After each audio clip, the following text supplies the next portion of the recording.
Daryl. It's great to see you. I'm looking forward to this conversation. I've been looking forward to it for a while. It's a reprise of our conversation that we had in New York before the end of last year about subscription business performance and business performance drivers based on a study that we did together of 200 subscription businesses. So looking forward to unpacking it and getting your insights on all the great findings that we learned.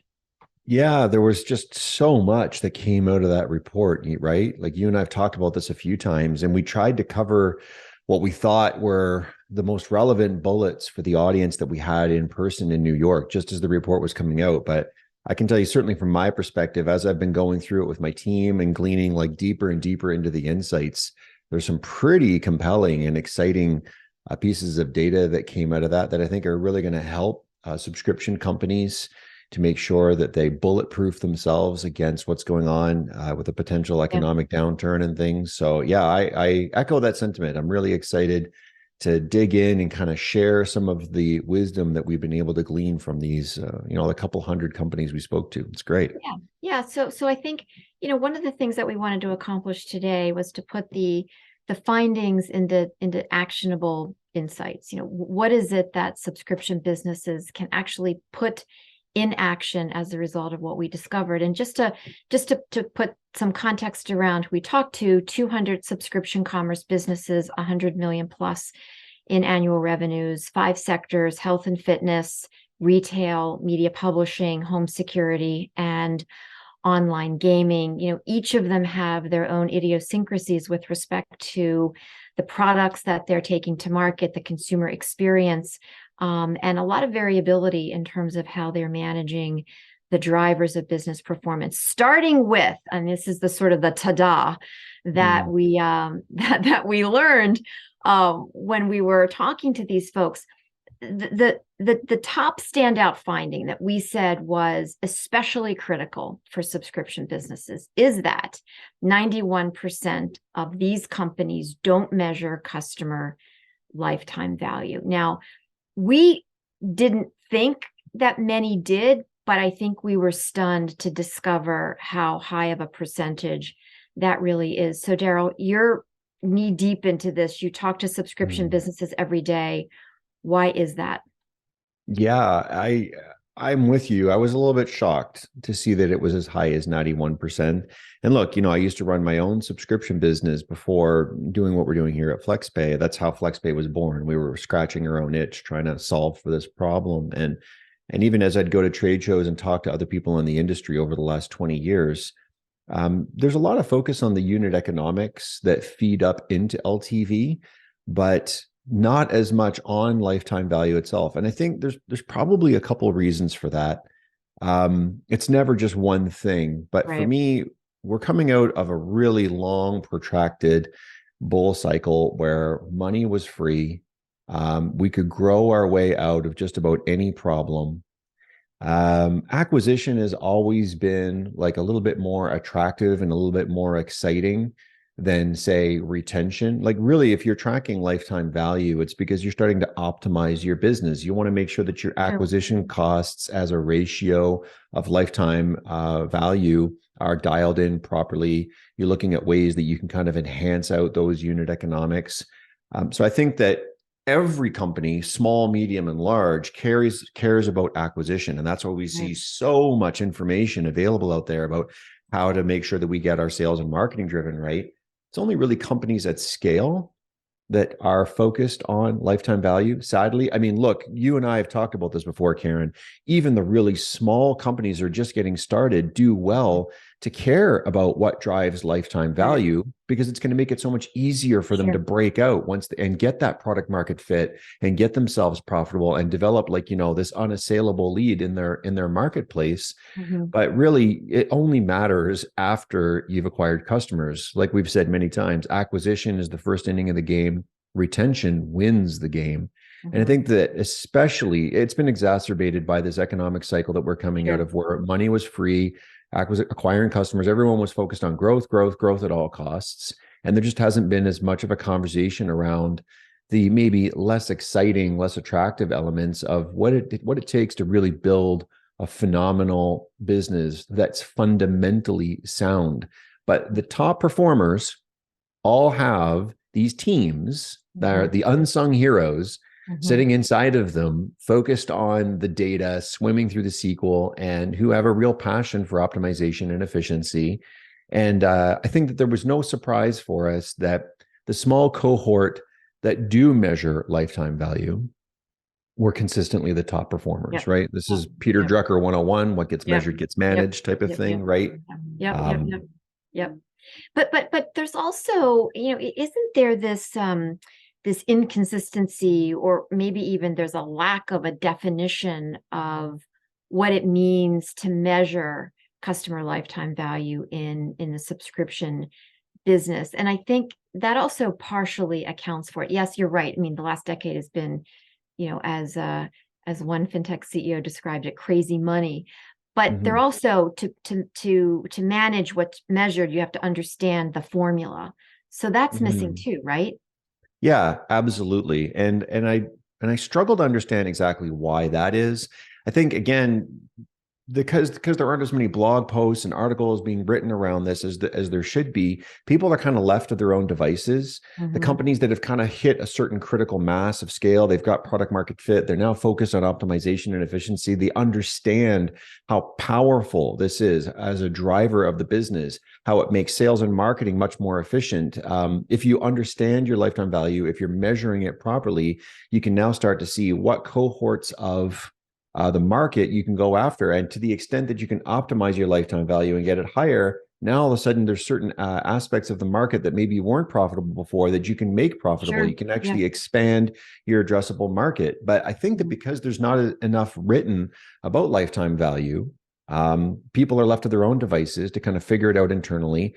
And there isn't as much of a uniform formula. And that was one thing I was excited about that we did together in New York is we did find some commonality. We did find that generally speaking, there's a cohort of top performing companies that all kind of agree on a single formula. And I think just getting that out there and saying, hey, measure lifetime value, and this is probably the best way to do it, is going to be really helpful. Yeah, I agree with that. Well, let's stick with the top performers for a second, because we do know that top performers measure and manage three important metrics. Failed payments, the top of the list, 67% of top performers measure and manage failed payments. Customer churn rates at 40% of top performers, and customer lifetime value, to your point, about a third. Let's talk about the construct of that formula when you think about business performance drivers, failed payments, and customer churn rates as a function of measuring and managing customer lifetime value. What do those three metrics tell you? Well, I think I wasn't surprised to hear that if they are tracking one KPI, if they are tracking one sort of unit economic, it tends to be failed payments, right? 67% of the companies that we surveyed were actively tracking failed payments, right? The top performers, top performers, right? Top performers were tracking failed payments at 67%. And I think that the reason why is that one of the other interesting insights that we gleaned from this report is the extremely strong correlation between failed payments and lifetime value and what it takes to be a top performer. Of all the things that we tracked, it seems like this is one of the biggest ones. And I think, and it kind of makes sense to me, because if you think about where you lose customers, right? How do you lose customers? Where does churn comes from? You've either got your voluntary churn, people reaching out to you saying they don't want the product or service anymore, or the involuntary churn. Strategies around your voluntary churn might help you to recover a customer today, but they do have a higher likelihood of churning out again in the future. These are people that have already expressed some dissatisfaction. Whereas the ones that are accidentally churning out, if you can come up with a sound strategy for fixing that problem, the future lifetime value on those customers is significantly higher Mhm. than what you're doing to solve the problem on the voluntary churn. And I think that that's because these are customers that haven't necessarily decided that they don't want your product or service anymore. Right. There's just Right. something broken in the payments ecosystem. Yeah. Maybe they replaced their card. Maybe it's expired. Maybe you're suffering from false declines, which is the vast preponderance of the declines, the failed payments that subscription merchants have is because of false declines, the Mhm. problem that we're really focused on our Mhm. side. But Mhm. critically, when you are able to track that KPI and do something about that KPI, it has one of the most significant positive impacts on your lifetime value of your business, because you're not just recovering that transaction, you're Mhm. recovering a customer, and the amount of future cycles over and over and over and Yep. over again that Yep. you get off into the future on that cohort, that accidental churn cohort, is significantly greater. So you're getting a much better ROI. And this is a critical thing too. Like, one of the errors that we see in companies when we talk to them is that they're too focused on what's my recovery rate in the moment, right? I Mhm. did something, it got me this result.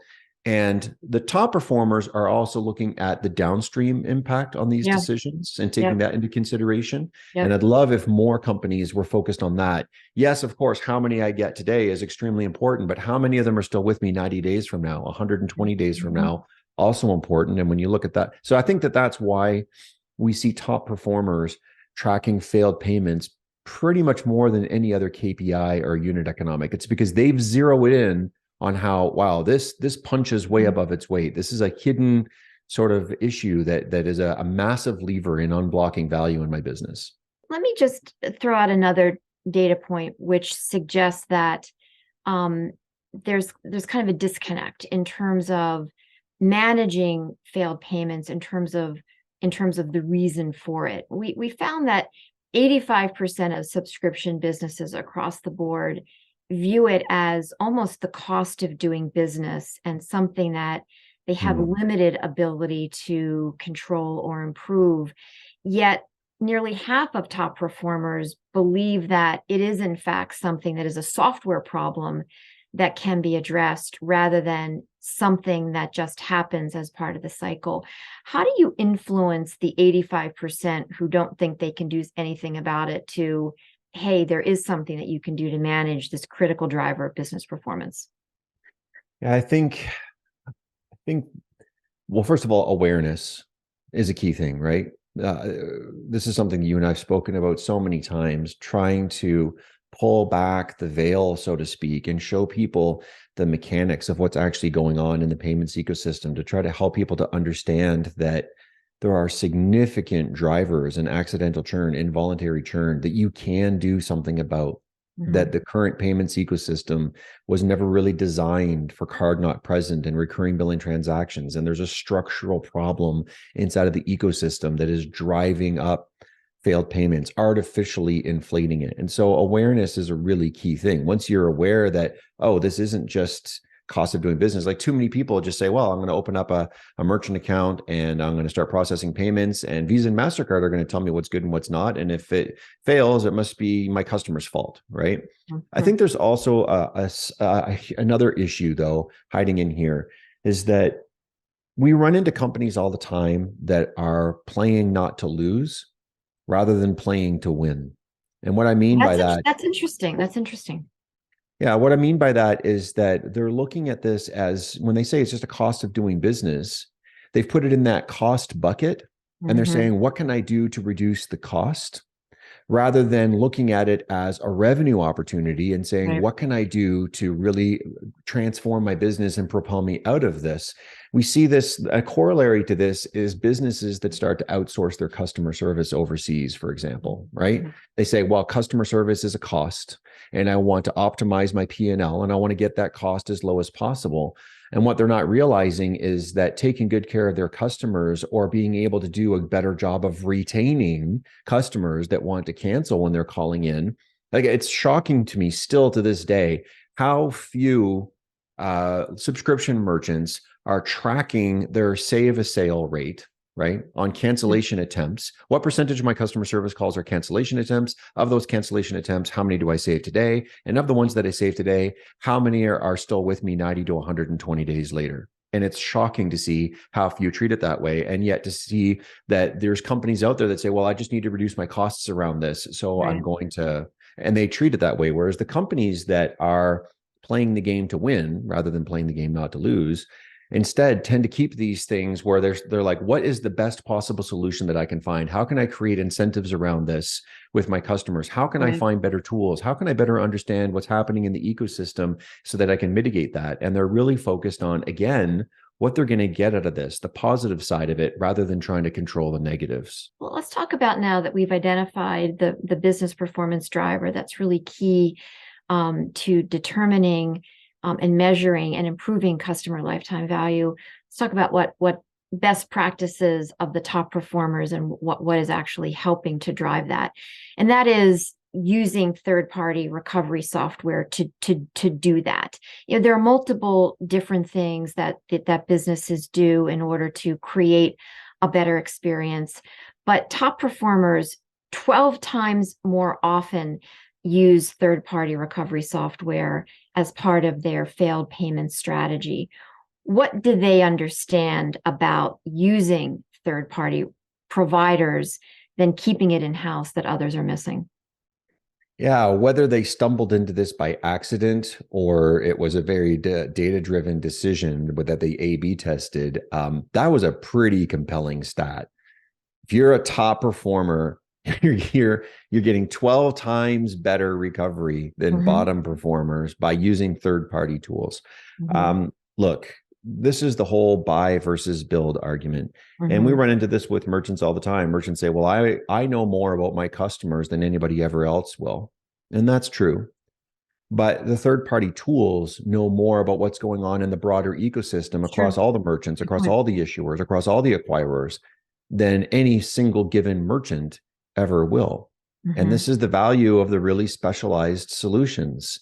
Not only are they getting higher recovery, they're getting it done more quickly. So there's the time value aspect of money as well, and being able to cycle those revenues back into future growth, which creates the flywheel effect that helps to propel Yeah. these businesses up and give them an unassailable lead.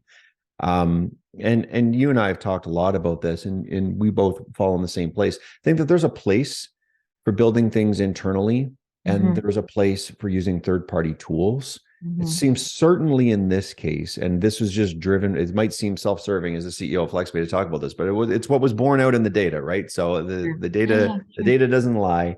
And it says that the companies that are using third-party solutions are getting way outsized performance to ones who don't. And I think it's because the right tools, the specialized tools, have access to more data across a broader swath of the economy with deeper insights. They only do that one thing. Mm-hmm. And finding a way to leverage that inside of your organization so that it blends in with the things that you are doing internally is great. Part of the challenge that I have is that too few companies, again, this comes back to this narrative around, like, playing not to lose versus playing to win, is Interesting. they Yeah. say, well, we're just going to build something internally because it's going to be cheaper, it's going to be more cost effective, and maybe we'll also get some insights because we know more about our customers than anybody else will. But there is also kind of like that cost component of it, whereas they don't realize that there's an exponential return that's coming downstream off of fixing this problem in their Mm-hmm. business right now. Not enough focus on that. Again, too much focus on how much is this costing me right now and what am I doing about Right. it right now versus how much it's going to impact the future of the business. As we wrap, let's go back to where we started. And this has been, a really great conversation. I think it's been very, very tactically focused on the Mhm. things that are important, the things that are missing, and how to correct it. But we started with, a small fraction of subscription businesses measuring and managing customer lifetime value. 91% aren't, 9% are. Small number. Mhm. We've also talked about the importance of failed payments, measuring and managing failed payments as a driver to lifetime customer value for those businesses. Put those two things together as the framework for what subscription businesses should be thinking, planning, and doing in 2023. Well, no surprise here. We all know that money is not free anymore. Capital is quite expensive. Acquiring customers is becoming dramatically more expensive. I think there's some positive things that come out of that because the really great businesses are now focused much more on operational efficiency than they have been in the past. They're focused on, initiatives that are going to be directly accretive to bottom line. Kind of like what you and I have joked about is like building a real business, right? Mhm. Building a Right, solid business. right. And that's good, I think, overall. The companies that aren't able to do that are going to get tossed by the wayside. And the really bright people that are working in those companies will now be available to go work at the companies that are winning. But if you want to be one of those companies that are winning, you're going to have to really understand what's going on inside of the ecosystem and the risks that are there for your business in the future. You need to understand the extremely high outsized reward that you get on having the best possible solution for this element of risk in your business, the failed payments and the churn that it drives.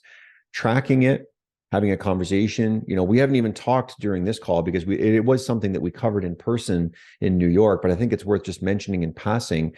Another thing that we saw, a real corollary, was accountability and ownership Yeah. within these organizations, right? The emergence of the role of a chief Chief subscription subscription. officer. Yep. And put the Mhm. title aside for a moment, just the underlying idea that there is a person who's responsible in the organization for owning all of the KPIs around subscription and making sure that they go cross-departmentally to bring in finance and tech, marketing and product so that we have the right cohesive solution to this. This was another thing that we saw in top performers. And I think that that relates back to your question about the companies that are going to win, the companies that are going to succeed coming out of this economic cycle are the ones that really understand, hey, I can really do something great for my business with an amazing specialized solution around failed payments. It's going to be a massive driver in lifetime revenue, which is going to build me some buffer inside of my business to be able to absorb maybe some hits to the negative on sales and on marketing or involuntary churn and things like that. It really is going to be a big driver for it because, again, it's not just about what we're recovering today.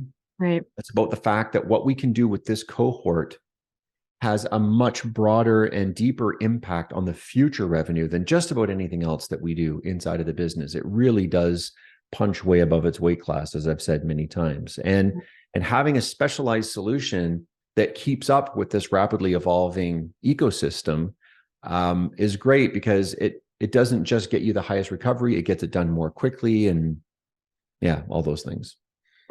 I mean, it's all important. I mean, I think, to sort of wrap up and leave it on this note, whether you put the title in place or whether you identify the importance of having, all of these things managed and accountable for someone in the organization within a subscription business is really important, because I think as the data shows, and this conversation reinforces, the impact to the business, particularly now, but always. Just think what's going to happen to the impact of the business when the economic environment gets better. But the impact to the business is transformative, particularly in these times. The report, I hope everyone watching takes a look at it, downloads it.